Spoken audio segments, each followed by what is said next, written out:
जैसे भगवान परशुराम जी भी आएंगे पंडाल में, कृपया उनका भी जोरदार ताली से स्वागत करना।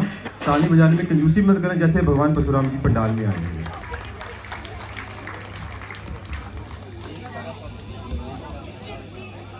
एक तरफ अपनी जुबान का ख्याल था, दूसरी तरफ इसका पूरा होना सख्त मुहाल था। जोरदार ताली से स्वागत करें।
राजा जनक, तुम्हारे राज्य में सब कुशल मंगल तो है? जी महाराज, आपका ही आशीर्वाद है। थोड़ी देर पहले जो इतनी छह खाती थी और इन सभी क्षत्रिय शूरवीरों में इतनी हार हारती है, वो कैसी है? महाराज, मैंने अपनी पुत्री सीता का स्वयंवर रचाया है। बहुत अच्छा। इसलिए विश्व भर से सभी महावीरों को बुलाया है।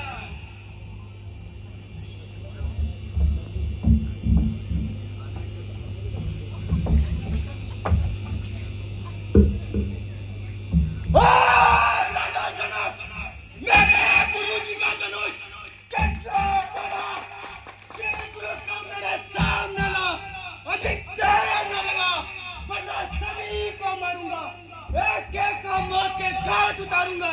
क्या तुम परशुराम को भूल गए? इसलिए क्या भूल गए?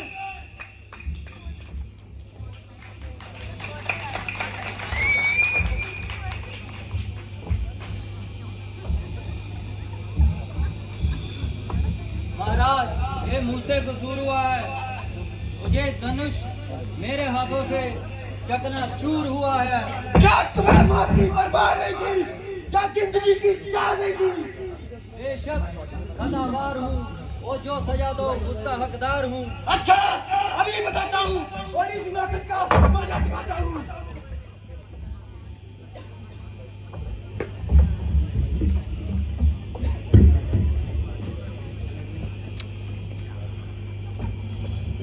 अजी महाराज, क्यों नहीं ज्ञान की तरह उछल रहे हो और बिना बाम बयान से निकल रहे हो? यह कमान बिल्कुल सही न जाने कब से बेकार पड़ी थी, जिसके लिए आप विद्रोह मिला रहे हो और कैंची की तरह जुबान चला रहे हो। कभी पैसा संभालते हो, कभी आंखें निकालते हो। जो कुछ मतलब है तो बता दीजिए, वरना चुपके से अपनी खा लीजिए। क्या करम गुस्ताख, क्या चिड़चिड़ करता है? शायद तू मेरे कहने गजब से नहीं करता है। क्यों मुझे इतना गुस्सा दिला रहा है? बड़े बड़े बहादुर मेरे नाम की दुहाई देते हैं और मेरी आंखों के सामने से भागते हुए दिखाई देते हैं। उन्हें गलत जानकर कर्ज खाता हूँ, इसलिए शस्त्र नहीं चलाता हूँ, मगर बकरे की रात कब तक खैर मनाएगी? आखिर तेरी भी जान मेरे पर्दे से जाएगी। बच्चा जान पे इस भ्रम में मत रहना, हम कई सुई मुई के तोते नहीं है जो हाथ लगाने से मुड़ जाए।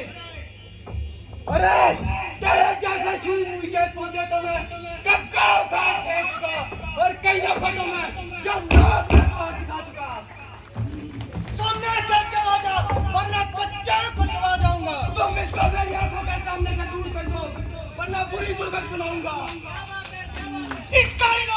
बिल्कुल आसान है।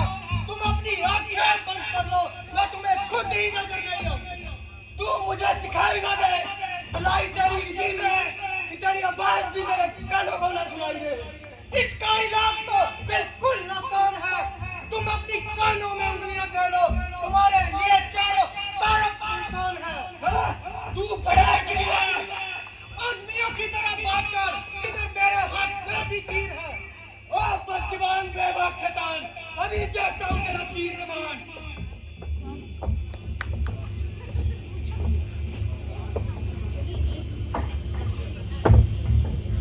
महाराज, इसकी बातों पे मत जाइए और जरा गुस्से को थामिए। बस बस बस बस, आपकी नरमी ने इसका हौसला इस कदर बढ़ा दिया है और इसका मामूली सा दिमाग साथ में आसमान पर चढ़ा दिया है। अरे कमबख्त, तेरे दिल में क्या आवाज सुनाई है? मालूम होता है कि तुम्हारी मां तुझे जान जीत कर लाई है। बड़े बड़े शूरवीर मेरी बातरी का सिक्का मारते हैं और मेरी ताकत को अच्छी तरह जानते हैं। कई क्षत्रिय मेरे हाथों मारे गए और मौत के घाट उतारे गए। मैं वो परशुराम हूँ जिसने 21 बार इस तरह को क्षत्रिय विहीन किया है। मैं वो परशुराम हूँ जिसने अपने पिता की आज्ञा से ऐसी परसे से अपनी माता का सर धड़ से अलग कर दिया। तू किस खेत की मूलियां नलायक, अभी जरा मैं परसा हिला दूं तो तेरे जैसे लाखों को सुना दूं। ए मेरे खूनी प्यासे परसे, तैयार हो जा, सफेद मातम बिछा दे, बदल दे शासन को, जिलाकर खाक कर दे राजा जनक के शासन को। सुनिए तेरे परसे की कहानियां, अपनी बनता रही मौत के गर्दन काटने वाले कायल, तुम्हें खुद को बहादुर कहते शर्म नहीं आई?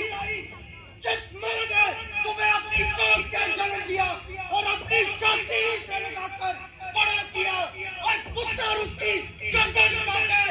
धिक्कार है तुम पर और तू है तुम्हारी बहादुरी पर। लक्ष्मण उस वंश का वृक्ष है जो काटना चाहता है परंतु झुकना नहीं। ऐसे कुल्हाड़े लाखों हजारों देखे हैं, बड़े जोधा बड़े बलवान देखे हैं। डरेगा बड़ी परसे से जिसे मौत का डर होगा। अगर तूने मेरे परसे के किस्से सुने होते तो परशुराम के सामने यूं खड़ा न होता और ऐसी बातें कदाचित अपने मुख से ना निकालता। तुमने मेरी माता का किस्सा तो सुन लिया, ये अपने बाप का किस्सा सुना जिसने धोखे से श्रवण कुमार का वध कर दिया। तो उस पिता का तो पिता है। अधिक बातें न बना, कुल्हाड़ा उठा और दो हाथ कर। क्या धनुष उठाना कोई बच्चों का काम नहीं, इसलिए तेरी जान लेना मुझे मंजूर नहीं। जिसने भी मेरे गुरु का धनुष भंग किया है उसे मैं कदाचित यहाँ से जिंदा न जाने दूंगा।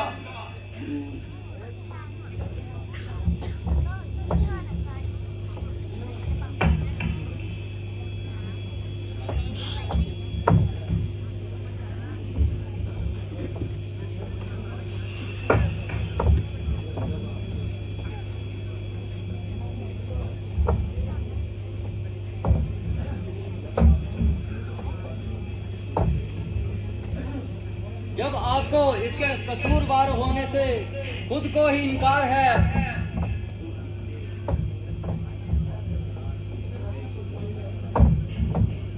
तो इससे तकरार करना बेफजूल है। तू पहले इसको मेरी आंखों के सामने से दूर कर दो, वरना बुरी दुर्गंध बनाऊंगा। इसका इलाज मैं तुम्हें पहले ही बता चुका हूँ। तुम अपनी आंखें बंद कर लो, मैं तुम्हें खुद ही नजर नहीं आऊंगा।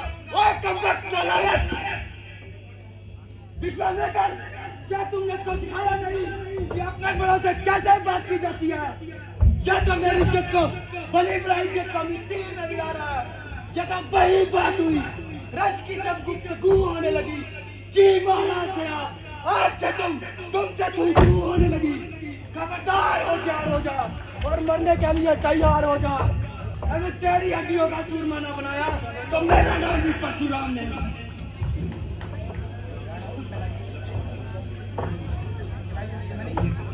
नहीं बोलेगा, कहिए क्या आज्ञा है? क्या वास्तव में ये आप ही का ही कसूर है? बेशक जो दंड आप दो वो मुझे मंजूर है। मुझे संदेह है कि आपने इस धनुष को उठाया है। तो आपने मेरा बल कब आजमाया है?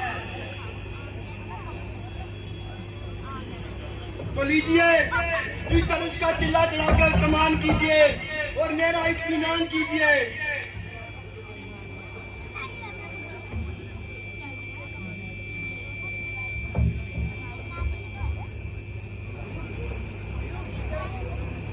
लीजिए महाराज, चढ़ गया चिल्ला। महाराज अब उतार दीजिए, मेरा इत्मीनान हो चुका। मगर मेरा इत्मीनान नहीं हुआ। आपका इत्मीनान कैसा प्रभु? हमारा इत्मीनान ऐसा कि मेरा तीर जब कमान पे चढ़ जाता है और बिना किसी की जान लिए वापस नहीं आता है, तो ये किसकी जान लेगा महाराज? तुम्हारी जान लेगा और किसकी? ना महाराज, मुझे क्षमा कर दो। ये तीर तो तुम्हें सहना ही पड़ेगा, दूसरे की कदापि नौबत नहीं आएगी। महाराज पहले में ही जान चली जाएगी, दूसरे की तो नौबत ही नहीं आएगी। क्या एक ही तीर में जान निकल जाएगी? हाँ महाराज, आधी जान तो मुझ में अब भी नहीं रही।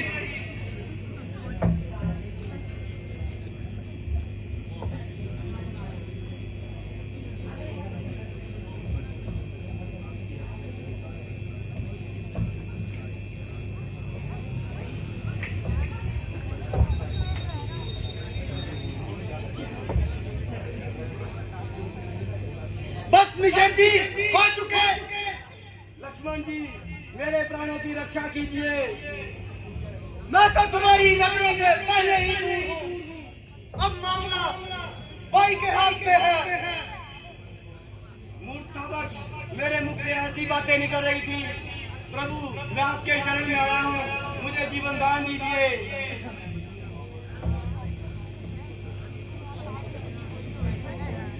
तुमको अपनी बात पर शर्म नहीं, मगर शरण में आए हुए क्षत्रिय पर वार करना राम का धर्म नहीं। परंतु एक शर्त पर छोड़ता हूँ, आगे से कभी शस्त्र मत उठाना और किसी निर्दोष की जान मत लेना। प्रभु मैं आपको वचन देता हूँ, आइंदा से कभी शस्त्र नहीं उठाऊंगा और किसी क्षत्रिय के मुकाबले में ना आऊंगा। और अभी इसी क्षण विंध्याचल पर्वत चला जाऊंगा और अपने आराध्य शिव की आराधना में लीन हो जाऊंगा। मुझे आज्ञा दीजिए। अच्छा जाइए।